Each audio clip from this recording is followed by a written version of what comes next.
Amadeus de Milos Forman, véritable chef-d'œuvre récompensé et adulé pour sa réalisation. Mais surtout un film plat de drama où Mozart est tué par son plus grand ennemi, Salieri. De la musique, du rire et de la tragédie, c'est ça qui fait le film Amadeus. Mais y a-t-il de l'histoire ?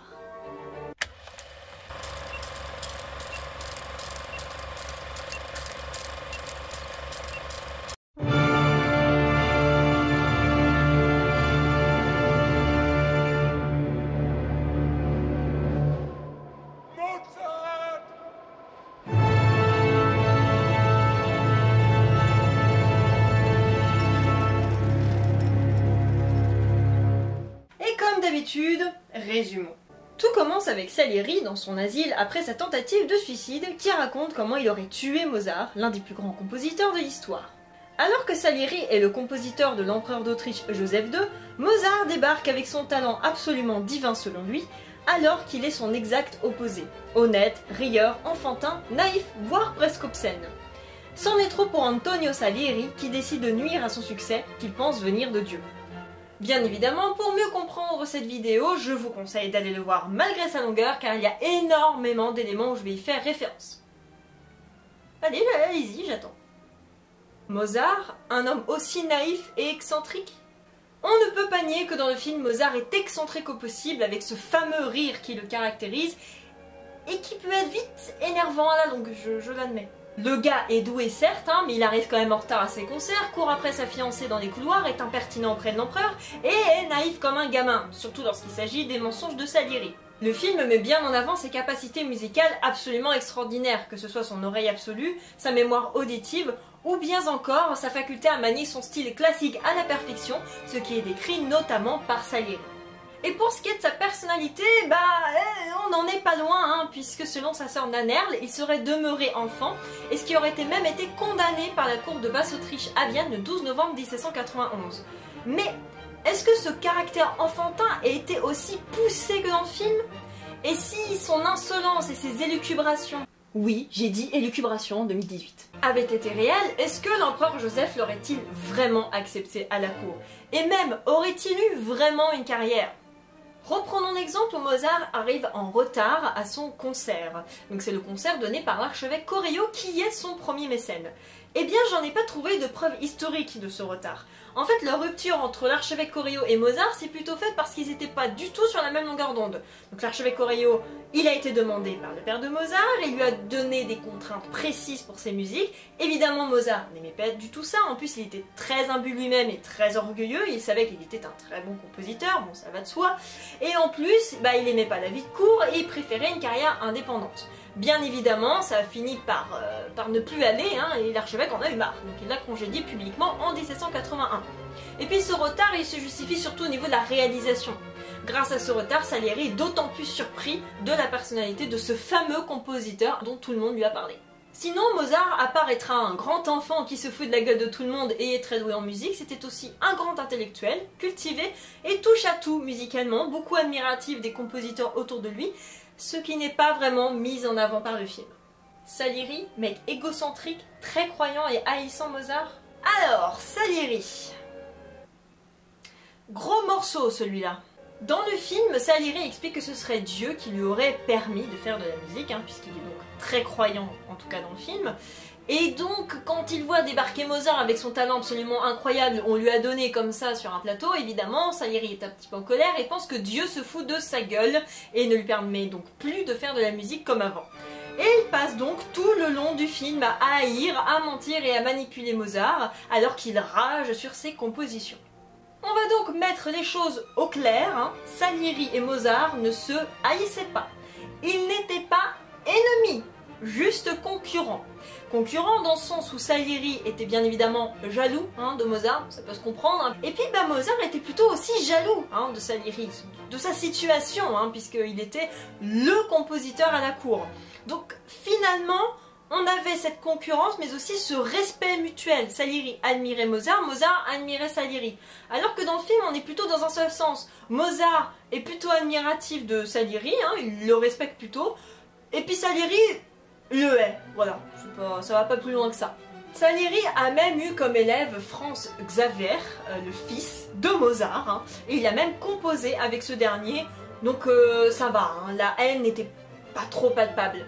Comme le dit très bien Salieri au début du film, ou comme le montre très bien Milos Forman, Mozart a été très vite connu, mais lors de sa mort. Finalement, de son vivant, c'est plutôt Salieri qui était connu. C'était lui, the compositeur incontournable à la cour de Vienne. Et Mozart n'était que très secondaire. Il n'a pas vraiment connu le succès de son vivant. Mais Salieri appréciait énormément ses œuvres. Il l'a même félicité pour certaines, comme la flûte enchantée, et pas en mode gros hypocrite et mauvaise foi comme dans le film, hein, de façon sincère. Et donc ils avaient quand même beaucoup de respect l'un envers l'autre. Par contre, la tentative de suicide serait plutôt avérée, mais pas parce qu'il aurait tué Mozart, comme Milos Forman le prédit, mais plutôt parce que Salieri à cette époque était très malade, très diminué, donc ne pouvait plus composer, et en plus il avait perdu sa femme et son fils. Car oui, encore bullshit de la part du film, même si Salieri était sûrement très croyant comme beaucoup de gens de son époque, il n'était pas aussi croyant que dans le film, et il n'a donc pas prêté vœu de chasteté, puisqu'il s'est marié. Donc ça aussi, on bazarde. Donc en fait, Antonio Salieri était un mec plutôt normal, hein, pas aussi égocentrique et follement croyant que le laisse supposer Milos Forman. Le père de Mozart, si intransigeant que ça? Dans le film, on laisse supposer que Léopold de Mozart est un homme très intransigeant et sévère avec son fils, et ce pour plusieurs raisons. La première, c'est qu'il refuse que son fils reste à Vienne auprès de Joseph II et veut qu'il revienne à Salzbourg, donc contre son gré. En plus, il demande la main de Constance sans le consentement de son père, ce qui va pas trop lui plaire, il s'entend pas du tout avec Constance. Et troisième chose, eh bien, quand il meurt, on voit Mozart tomber peu à peu dans la folie, tellement en fait son père aurait une emprise, et ça aurait même été la solution pour Salieri pour le réduire à néant.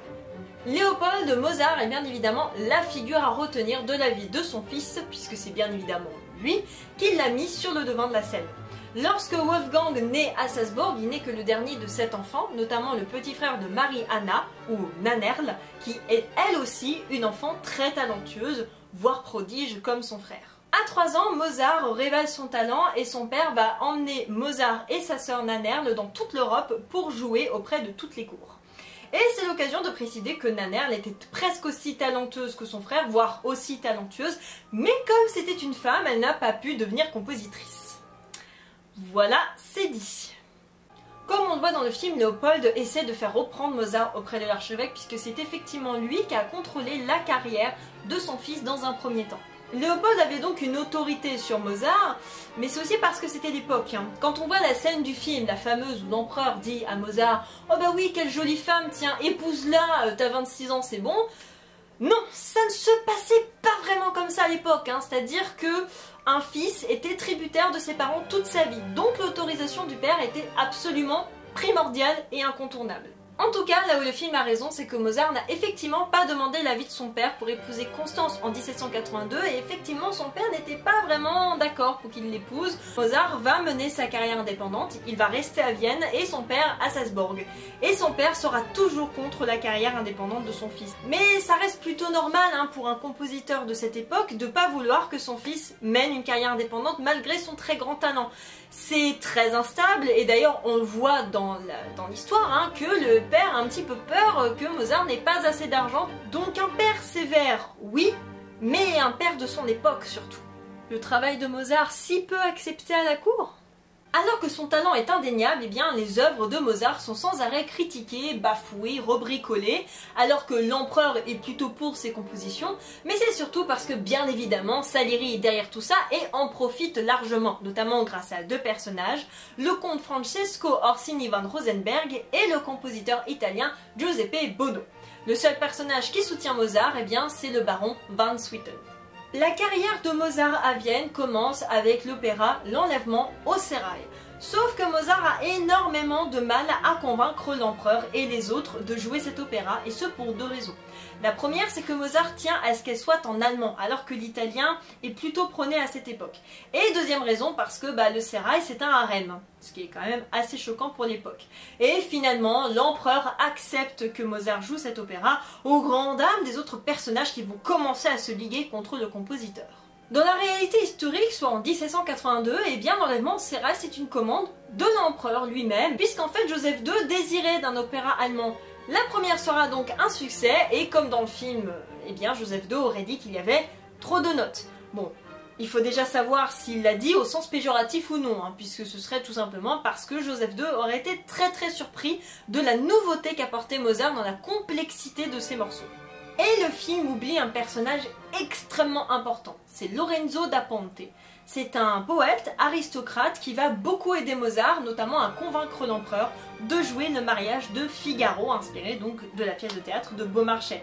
Dans le film, c'est Mozart qui veut convaincre l'empereur, mais non, Lorenzo da Ponte a aidé Mozart, a même écrit les textes, puisque effectivement cette pièce était interdite par l'empereur lui-même, comme d'ailleurs c'était le cas en France, puisque Beaumarchais critiquait ouvertement les aristocrates dans cette œuvre. Et vous vous doutez bien que fin 18e, c'était pas trop la période pour jouer ce genre de choses. Donc c'est bien lui qui l'a aidé, et c'est pas Salieri qui a découvert la pièce comme ça en fouillant chez lui et en révélant à l'empereur, mais bien évidemment, ça fait plus de drama.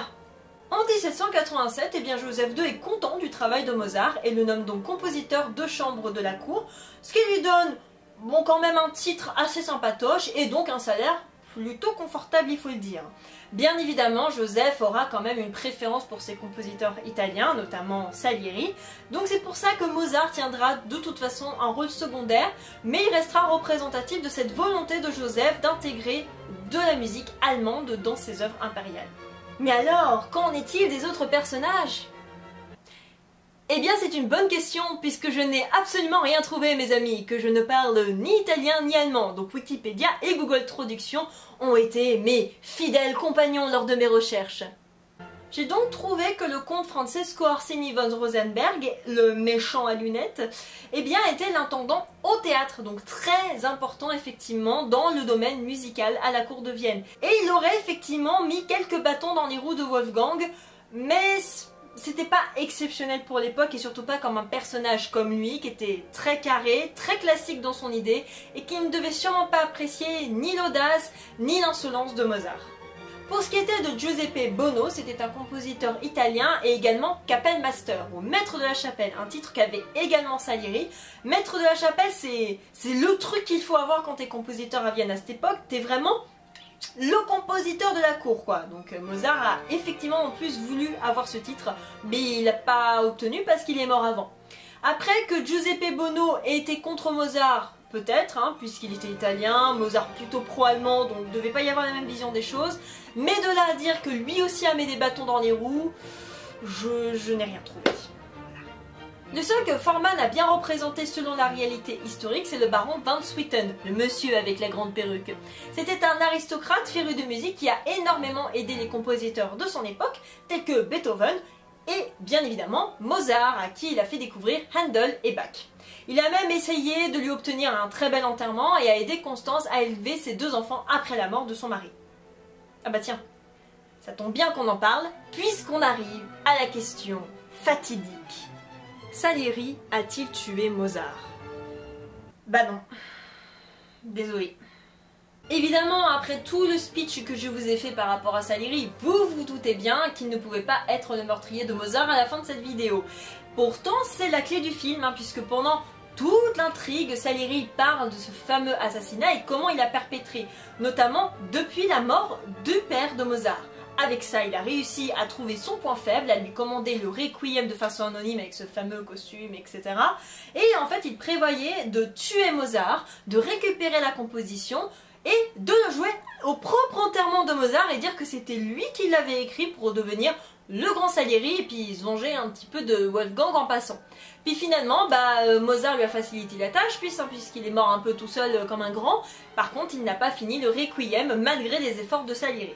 Comme le dit très bien Forman dans son intrigue, Mozart meurt de maladie et d'argent également, puisque comme l'aurait dit Constance, il ne dépensait plus qu'il ne gagnait malgré ses nombreux succès.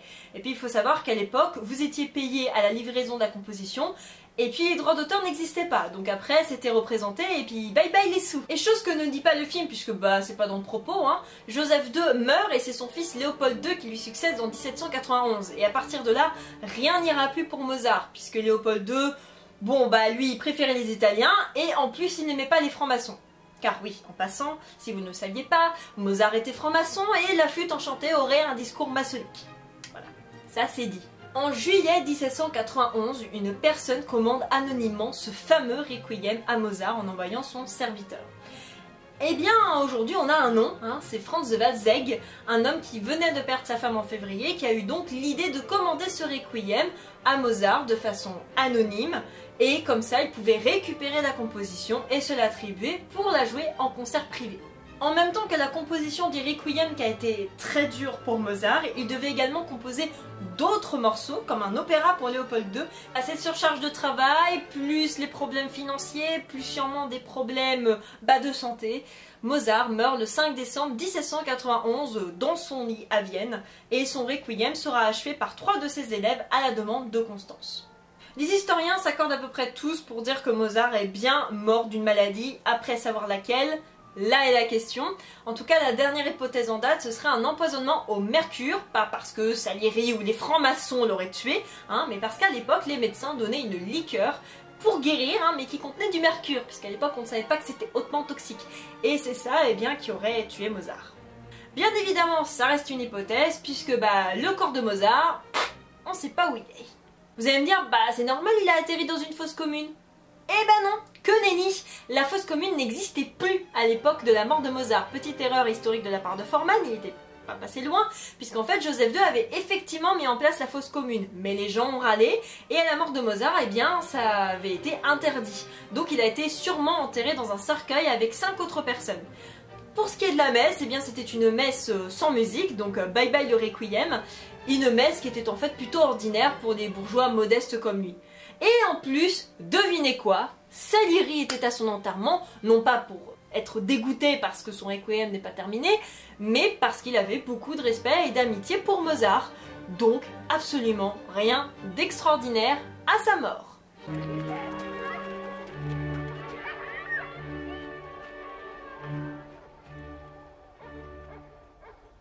Eh bien, comme vous avez pu le constater, Forman a fait l'histoire de Wolfgang Amadeus Mozart à sa sauce, mais pouvons-nous lui en vouloir? Mozart était un personnage exceptionnel, que ce soit par son talent ou par sa personnalité. Là où Forman a raison, c'est que Salieri a connu la gloire de son vivant, et Mozart la connaît aujourd'hui. Le problème de Forman, eh bien, c'est qu'il a représenté Salieri comme un monstrueux assassin, alors que tout le monde s'accorde aujourd'hui, historiquement, que ce n'est absolument pas le cas et que Mozart s'est tout simplement autodétruit par le travail, par l'alcool et par les problèmes financiers. Mais il faut se dire qu'à l'époque où le film a été créé, eh bien, on ne savait peut-être pas qui avait commandé le requiem, donc c'était une raison de plus pour Forman de créer son intrigue. Et vous savez quoi? Miloš Forman s'est inspiré d'une fiction pour créer son histoire. Ici, c'est la pièce de théâtre Mozart et Salieri de Pouchkine, créée en 1830, où, devinez quoi, Salieri tue Mozart par empoisonnement. Faut pas chercher plus loin. Mais qu'importe, car ce film est génial, même si Salieri s'en prend plein la gueule. Mais le talent de Mozart est tellement bien retranscrit grâce à Tom Hulce, l'ambiance qu'a mise en place Forman nous plonge dans le Vienne du XVIIIe siècle, et puis la carrière de Mozart est quand même racontée dans les grandes lignes, même si Forman s'est permis beaucoup de liberté, il faut se l'avouer.